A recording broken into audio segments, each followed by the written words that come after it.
Y tengo la transcripción.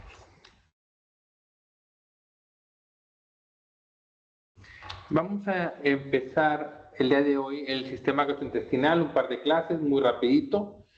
Esencialmente, la clase de hoy es una generalidad de los conceptos. Y ya mañana y pasado profundizamos en los conceptos de hoy y hablamos un poquito de algunos órganos asociados con el sistema gastrointestinal, como son, por ejemplo, el hígado y el páncreas. En la fisiología del sistema gastrointestinal vamos a revisar la motilidad, la digestión y la absorción. Para eso tenemos que entender claramente toda la anatomía del sistema gastrointestinal. Desde donde empieza el esófago, estómago, el intestino delgado con 3 porciones que son funcionalmente diferentes, particularmente en el tema de digestión y absorción, y el intestino grueso. Gran parte del tubo digestivo esencialmente está organizado en criptas y en microvellosidades. Aquí tenemos, por ejemplo, en las vellosidades intestinales y en las criptas, muy importante, un incremento muy significativo de la superficie de absorción y superficie de digestión, porque muchas de las enzimas digestivas están pegadas en la pared del borde en cepillo de estas vellosidades que están en todo el tubo digestivo. ¿Ok? El tubo digestivo esencialmente es un tubo de capas. Tiene varias capas. Primero, obviamente, la capa más interna, ahorita regresamos a esta imagen, la parte más interna del tubo digestivo, que es el epitelio. El epitelio, que es un epitelio cilíndrico, una sola capa, donde algunas de estas células son especializadas. Las células especializadas de cada porción del tubo digestivo obedecen a la función de ese territorio. Luego tenemos la mucosa, la parte inferior, que es la lámina basal donde se pegan estas células, una lámina propia y una muscular de la mucosa. Esta muscular de la mucosa esencialmente es músculo liso que delimita. Luego tenemos una submucosa que separa la mucosa de un músculo liso circular, y luego por fuera del músculo liso circular tenemos un músculo liso longitudinal. Entonces tengo dos músculos lisos, uno circular y uno longitudinal. Obviamente la función del músculo liso circular es causar una obstrucción, y luego el longitudinal exprime de tal manera que junto con eso yo puedo tener los diferentes tipos de movimientos peristálticos relevantes en el tubo digestivo. Y luego, entre ellas, yo tengo plexos neuronales, como por ejemplo el plexo mientérico. Aquí tenemos el plexo mientérico y el plexo submucoso. Por debajo, aquí tenemos una red muy importante de tejido nervioso, y aquí tenemos una red muy importante de tejido nervioso. Tenemos dos plexos nerviosos. Aquí están las capas que ya vimos, la mucosa, la muscular de la mucosa con su membrana basal, luego un músculo liso circular y un músculo liso longitudinal. Por debajo de la mucosa tenemos el plexo submucoso, y entre los músculos tenemos el plexo mientérico. Estos plexos están llenos de neuronas. O sea, tenemos neuronas dentro del tubo digestivo. Tenemos un montón de neuronas dentro del tubo digestivo. De hecho, se ha llamado al tubo digestivo un segundo cerebro, porque realmente mucho tejido nervioso en el tubo digestivo. Y esta gran cantidad de tejido nervioso tiene implicaciones muy importantes en la fisiología, la secreción y la motilidad. Y este tejido nervioso está regulado muy importantemente por fibras que llegan desde el sistema nervioso central, ya sea simpáticas y parasimpáticas. En la porción inicial del tubo digestivo y en la porción final del tubo digestivo también tengo músculo esquelético que regula la primera porción, que es la deglución, y la última porción, que es la defecación. Entonces, aquí tenemos una vellosidad intestinal. Tenemos, entonces, aquí está la mucosa, que en esta vellosidad por dentro tenemos un capilar muy bien desarrollado con su componente arterial y su componente venoso, y en medio tenemos un muy importante tubo linfático.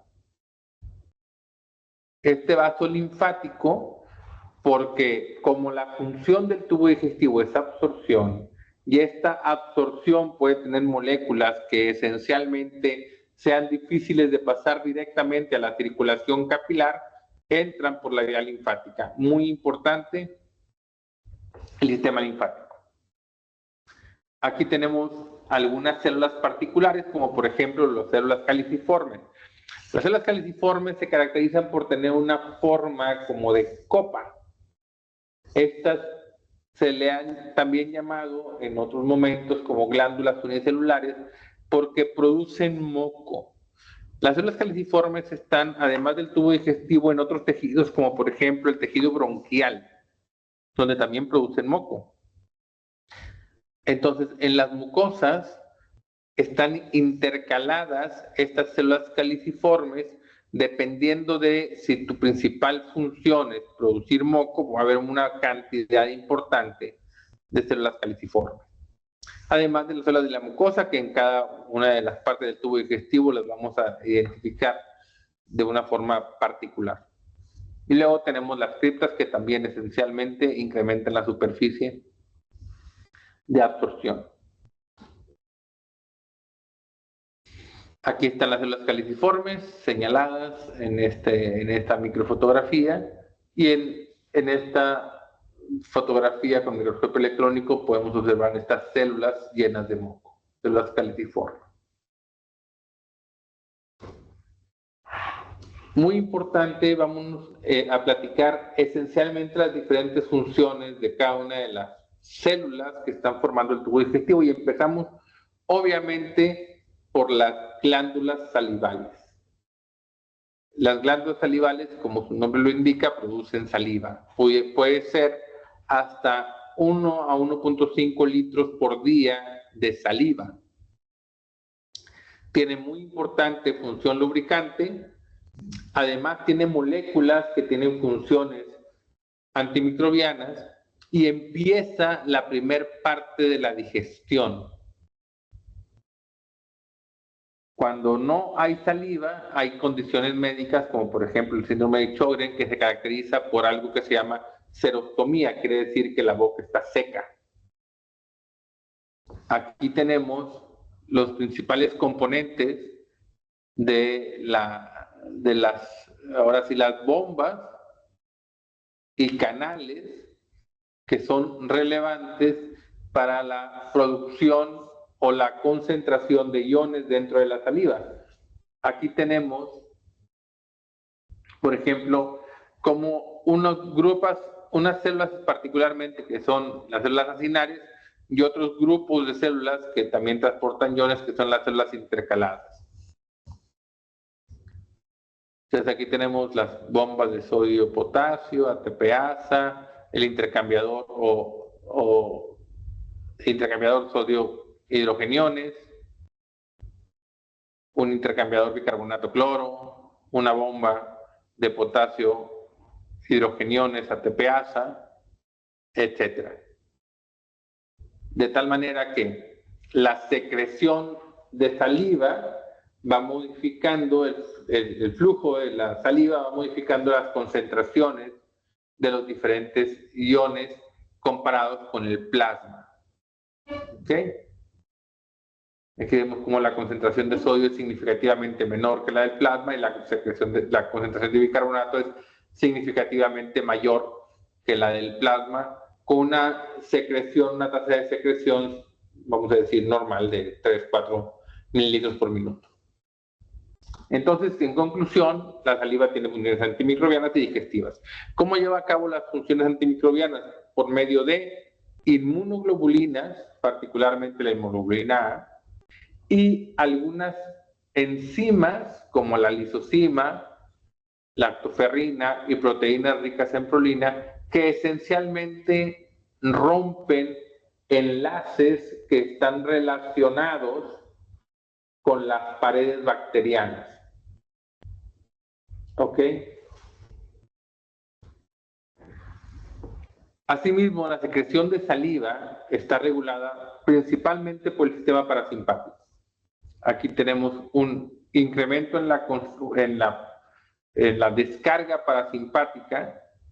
Tenemos en el bulbo raquídeo núcleo salivador en particular, que tiene estímulos, ya sea superiores como el olfato, gusto, vista, que nos hace salivar, o la presión en la boca del alimento que nos hace salivar, que activa este núcleo parasimpático haciendo su relevo en los ganglios óptico y submandibular que están por aquí, ganglio óptico y submandibular, que lleva o inervan hacia una parte de la parótida, otra parte de la parótida y las glándulas sublinguales y submandibulares.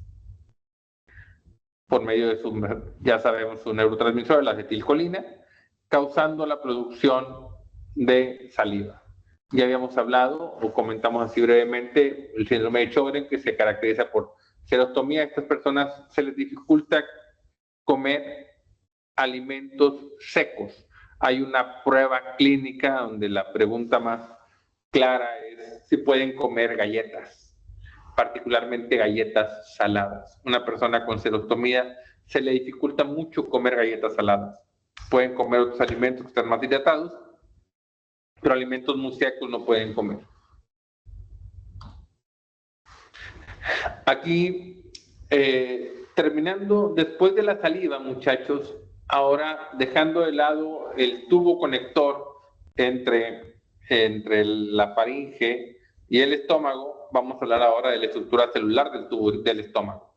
En el estómago, dependiendo de la zona del fondo del estómago o el cuerpo del estómago o la región pilórica, dependiendo de la zona, las características de estas glándulas se modifican. Unas producen un poquito más de ácido y otras producen un poquito más de moco, pero esencialmente es una estructura similar.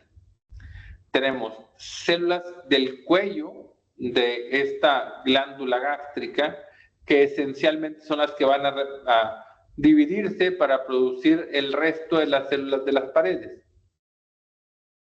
Luego tenemos unas células especializadas que son las células parietales, que son muy importantes porque son las que producen el ácido, que se utiliza en la digestión y en la activación enzimática, importante para la digestión de todos los alimentos y además que tiene funciones muy importantes que tienen que ver con la protección del medio interno de algunas, por ejemplo, bacterias. Además, estas células pues también tienen la función, aunque no está directamente relacionada, de producir factor intrínseco, que es importante para la absorción de vitamina B12. Además, tenemos células principales. Esas células principales van a producir pepsinógeno. El pepsinógeno es una proenzima que luego se va a convertir por acción del ácido de la célula parietal en pepsina. Pepsinógeno se convierte en pexina. La pepsina lo que va a hacer es empezar a romper proteínas y es muy importante para la digestión de proteínas.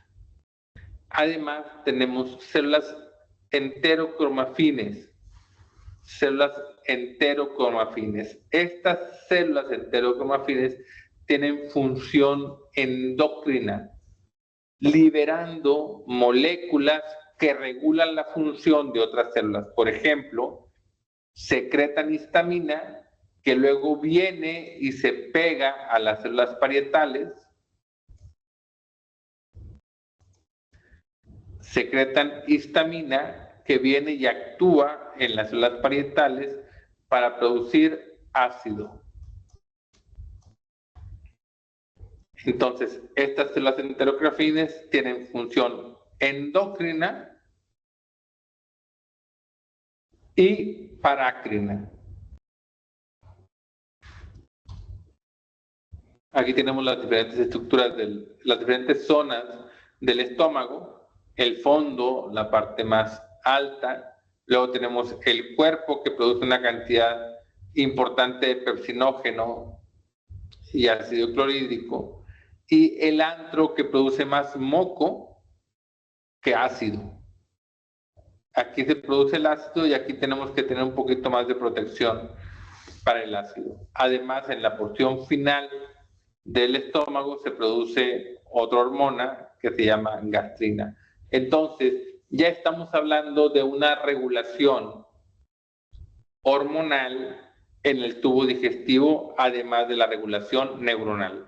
Ya dijimos simpático y parasimpático, que también participa en la función de estas glándulas oxínicas, que son las glándulas gástricas, y las hormonas. Ya hablamos de la histamina, ahora estamos hablando de la gastrina y vamos a hablar de muchas otras. La producción de ácido tiene varias fases. Desde la fase cefálica, donde yo pienso en alimento, ya se empieza a producir ácido. Una fase gástrica, que es regulada por el contenido que llega al estómago, y una fase intestinal, que esencialmente es que el intestino va de regreso llevando hormonas que le dicen al estómago: tienes que producir más o menos ácido. Aquí dijimos que en las células del antro iba a tener células productoras de gastrina. En las células del antro, células productoras de gastrina. Además tenemos unas células productoras de somatostatina. La gastrina y la somatostatina participan en la regulación de las células enterocromafines para producir histamina, que producen posteriormente pepsina y ácido. Por otro lado, la gastrina también aumenta la producción de ácido. Entonces, la presencia de ácido estimula la producción de somatostatina, que inhibe la producción de gastrina para que le baje a la producción de ácido.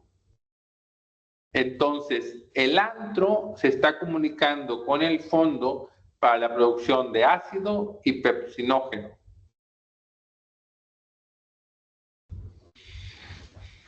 Aquí tenemos también la diferente concentración de iones en la secreción de las glándulas gástricas, comparando la cantidad de iones con la concentración de iones en plasma. Observen cómo el cloro se incrementa mucho y el hidrogenión se incrementa mucho, obviamente por el ácido clorhídrico. En cambio, el sodio está muy bajo. Aquí tenemos una célula parietal. De un lado tenemos la célula que está inactiva, en reposo, y una célula que está activa. Observen cómo se forman como una especie de canalículos en el citoplasma, que se llaman estructuras túbulo-vesiculares, y ahí es donde se va a liberar el cloro y el hidrogenión, para que posteriormente, afuera de la célula, se unan en ácido clorhídrico, reaccionan para fabricar el ácido clorhídrico afuera de la célula. Esto es muy relevante, porque si el ácido clorhídrico se produjera adentro de la célula, pues la va a destruir. Es una concentración muy alta de ácido clorhídrico, una cantidad de ácido clorhídrico que es capaz de disolver, pero hasta elementos férreos, fierro.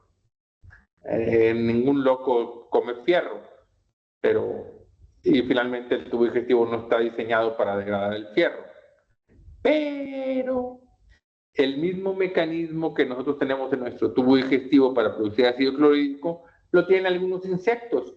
Y por ejemplo, las hormigas pueden degradar el acero y romper tubos de acero en la estructura de los puentes. Ándale, para que platiques con tus amigos ingenieros que tienen que protegerse de las hormigas, que no vayan a tumbarle sus puentecitos. Eso pasa. Muy bien. Ese ácido puede degradar todo, muchachos. Obviamente, por ejemplo, los perritos pueden comer huesos porque el ácido clorhídrico destruye el hueso. Entonces, es un tema extremadamente relevante en la digestión.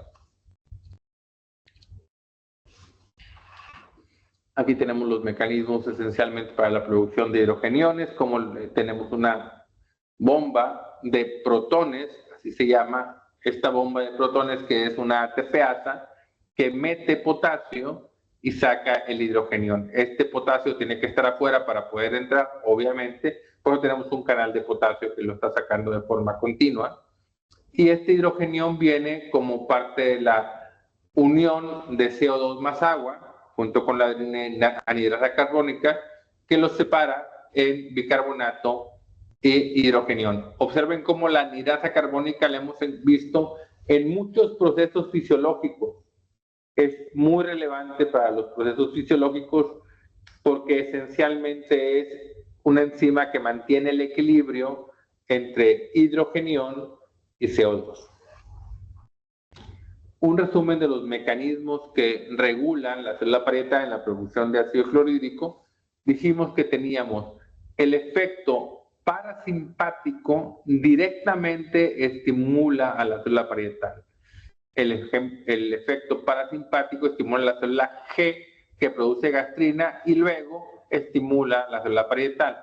Y estimula a la célula enterocromafin, que produce estamina para estimular a la célula parietal. Por otro lado, el sistema parasimpático inhibe a la célula D en la producción de somatostatina, cuya función es inhibir a la célula parietal. Por lo tanto, el sistema parasimpático por todos lados está incrementando la función de la célula parietal. Asimismo, la somatostatina también se regula con la célula enterocromafin para inhibir la producción de histamina, haciendo de aquí un reflejo directo y un reflejo amplificado para la reducción de la producción de ácido. Entonces, en conclusión, sistema parasimpático produce ácido. Por eso, ahorita tenemos medicinas para bloquear la producción de ácido. Sí tenemos, como por ejemplo tenemos antihistamínicos, pues bajan la producción de histamina. Y tenemos bloqueadores de bomba de protones. Entonces, bloquean esta bomba ATPasa de hidrogeniones y potasio. Pero antes de que existiera eso, ya existía la gastritis y no había medicamentos. Y existía la úlcera gástrica. Y el paciente se perforaba el estómago en la úlcera gástrica. Y si tenía suerte y no se moría, porque pues, le tocó vivir en los últimos 200 años y un cirujano le metió mano y le abrió la barriga para parcharle el agujero, pues el cirujano se preguntaba, diablos, ya él con su propio ácido se perforó su barriga. ¿Cómo le hacemos para que para que no se le vuelva a perforar, porque obviamente se le va a volver a perforar la barriga. Y ese cirujano, que son pocos los que estudian fisiología, dijo, oye, pues el sistema parasimpático produce ácido, ¿y si le rompo el vago? Y ese era un procedimiento que se hacía. Cortaban el vago para disminuir la producción de ácido y que el paciente no se le volviera a perforar la barriga. Oye, doctor, ¿qué pasaba? Porque el vago tiene otras funciones. Estoy de acuerdo. Primero, sobrevivir. Ya luego vemos las diferentes funciones. Obviamente que quedaba con un montón de alteraciones la motilidad intestinal, pero era mejor eso que morir con la panza perforada, ¿no? ¿Estás de acuerdo, Guillermo? Guillermo no está de acuerdo. Sí está Guillermo de acuerdo. Muy bien. Excelente, Guillermo.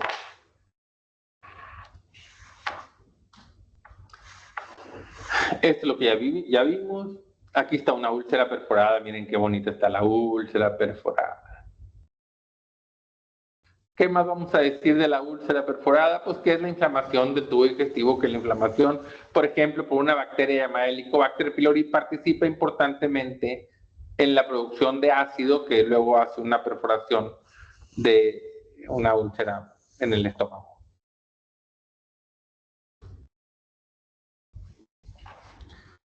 Vamos a hablar de las principales enzimas digestivas. Esta es una lista, muchachos. Es nada más acuérdense que hoy son las generalidades. Lista.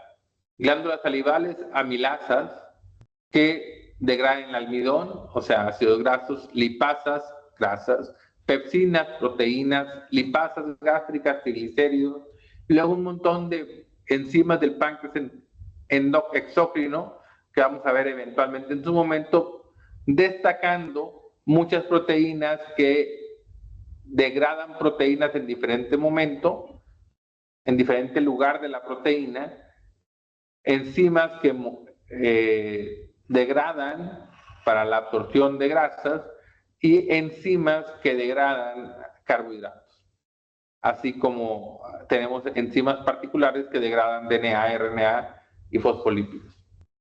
En la mucosa gastrointestinal, esencialmente un montón de enzimas que degradan carbohidratos y péptidos y polipéptidos.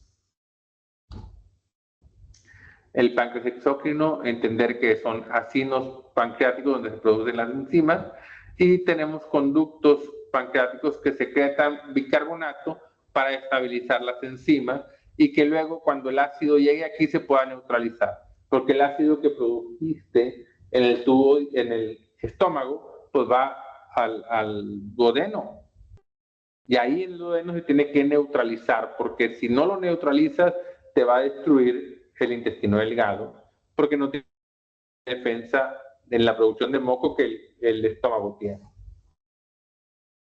Entender la anatomía del hígado, la vía biliar, los conductos hepáticos que llevan el líquido biliar hacia la vesícula y luego el conducto biliar que saca la bilis hacia el tubo digestivo, hacia el duodeno, y cómo este conducto biliar se pega con el conducto pancreático y tiene un orificio común para la salida tanto de las secreciones biliares como de las pancreáticas. Entender mucho la función de los neurotransmisores en el sistema gastrointestinal, de los sistemas.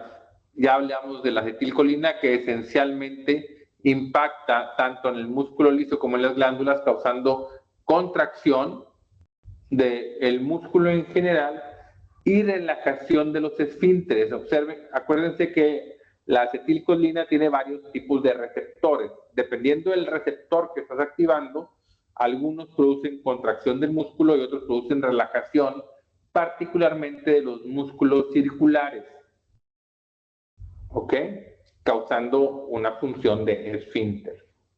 En las glándulas pues incrementan la salivación, la producción de moco en el tubo digestivo, la producción de ácido, de pepsina y la secreción pancreática.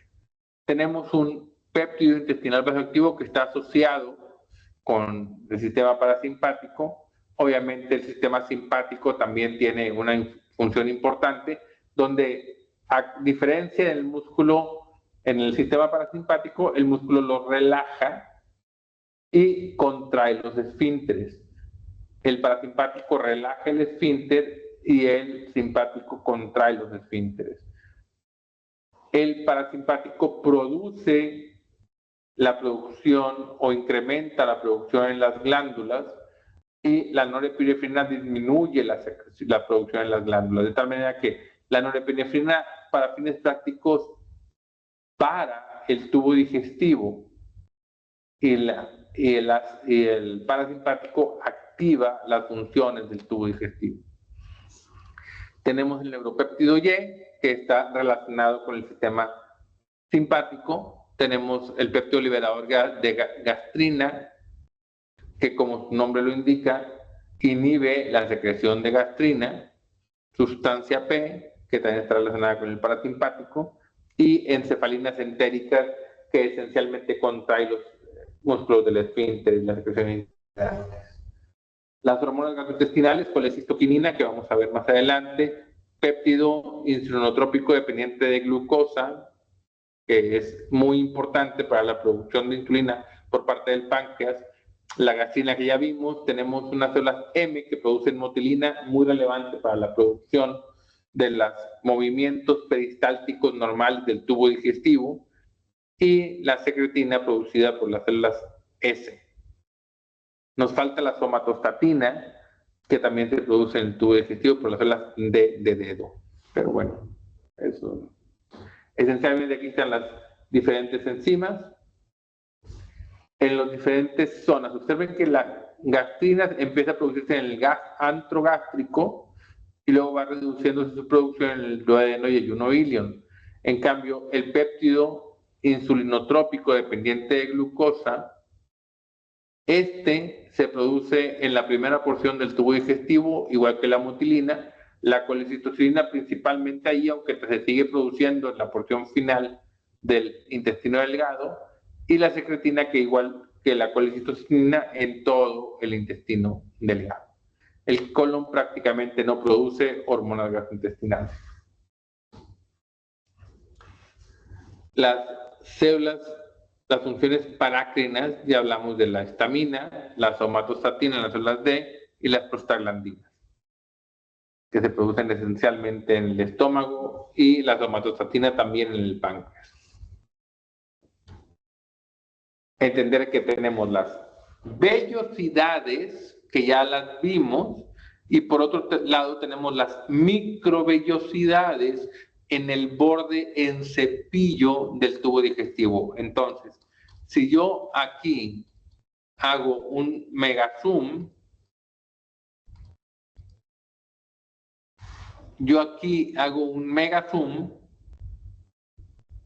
esta célula tiene un montón de pliegues, muchos pliegues, en la membrana celular. Y aquí en estos pliegues están pegadas las enzimas, incrementando de una forma logarítmica, o mejor dicho, exponencial, o todo lo contrario. Ya sé, reclámenme porque no sé si es exponencial o logarítmico, yo sé, y además no me importa.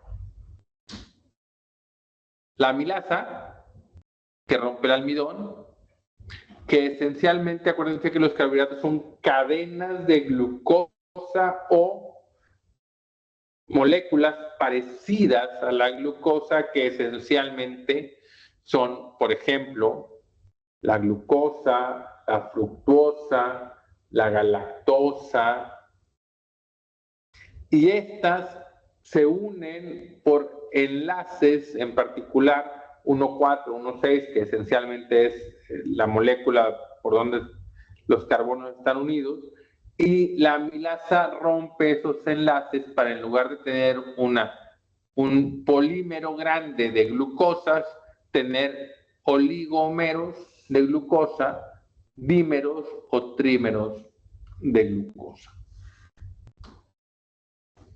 Tenemos fibra que son carbohidratos, pero que no se pueden disolver. Aquí tenemos algunas fibras, como la celulosa, que están en las maderas, que nosotros no la disolvemos. Hemicelulosa, ligninas, algunos vamos a decir, chicles, pectinas, que no se disuelven. Al no disolverse, llegan al colon, y en el colon ahora sí las bacterias hacen lo suyo. Por otro lado, aquí están las enzimas que están pegadas en la membrana. Tenemos las amilasas, glucoamilasas, que destruyen la maltosa y maltotriosa, que esencialmente son polímeros o oligómeros de glucosa, isomaltosa, que también son oligómeros de glucosa, la lactasa, que degrada la lactosa, que es un disacárido entre glucosa y galactosa, y sucrosa, que es también una enzima, la sucrasa, que destruye a estos oligómeros de glucosa y fructuosa. Aquí está el borde del cepillo, esta es la membrana celular, y aquí está la lactasa, que rompe a la lactosa en glucosa y galactosa. Esto, la estructura de los carbohidratos la debieron haber visto en bioquímica, espero que sí. No se la voy a preguntar, pero si no, no lo van a entender. Y luego tenemos un cotransportador de glucosa y sodio, SGLT1, que es el encargado de meter la glucosa en contra del gradiente de concentración de glucosa y a favor del gradiente de concentración del sodio. Y tenemos este mismo SGLT1 que va a pescar a la galactosa. Glucosa, galactosa. La fructosa pasa directamente por un transportador que se llama el GLUT5. Este solo se maneja en función de la concentración de fructosa. ¿Ok? Y luego, adentro de la célula, ahora a favor de un gradiente de concentración, tenemos un transportador, un canal, que es el GLUT2. GLUT5 y GLUT2 solamente transportan monosacáridos en función del gradiente de concentración. Los SGLT1 pues requieren la gradiente de concentración que proporciona la bomba de sodio-potasio, ATPase. El manejo de líquidos por el tubo digestivo es muy importante. Yo necesito tomar agua, sí, pero la glándula salival va a producir agua, el tubo digestivo, el estómago va a producir agua, el intestino delgado va a absorber agua y el colon va a absorber agua, produciendo agua, líquidos biliares, páncreas y algo de secreciones intestinales. De tal manera que si hacemos un equilibrio entre la ingesta y la secreción, la verdad es que yo pierdo muy poca cantidad de agua en el colon, al menos que tenga patología. Aquí están las diferentes enzimas, ya vimos algunas que degradan los carbohidratos, pero esencialmente entender que estas enzimas se producen, muchas de ellas, como zimógenos. ¿Qué significa zimógeno? Como preenzima o enzimas inactivas. La amilasa y la lipasa se producen como enzimas activas, pero la quimiotripsinógeno es un precursor, proelastasa es un precursor, procolipasa es un precursor, y así, tripsinógeno es un precursor. Ahí están las demás enzimas, ya vimos la amilasa, ya vimos las ribonucleasas que producen degradación del ácido ribonucleico o del ácido desoxirribonucleico.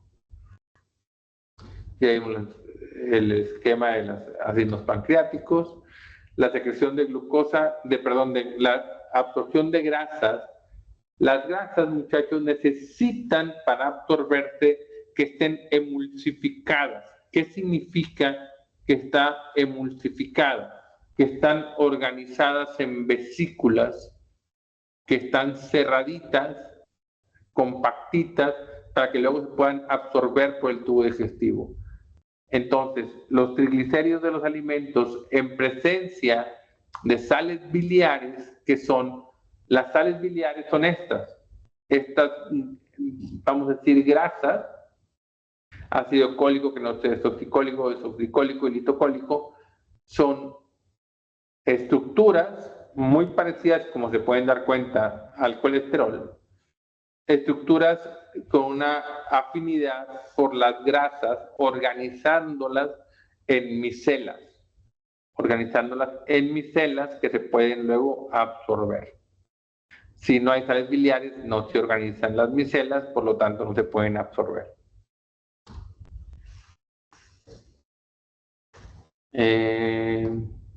Aquí esencialmente es el flujo sanguíneo y nada más. Chicos, dejo de compartir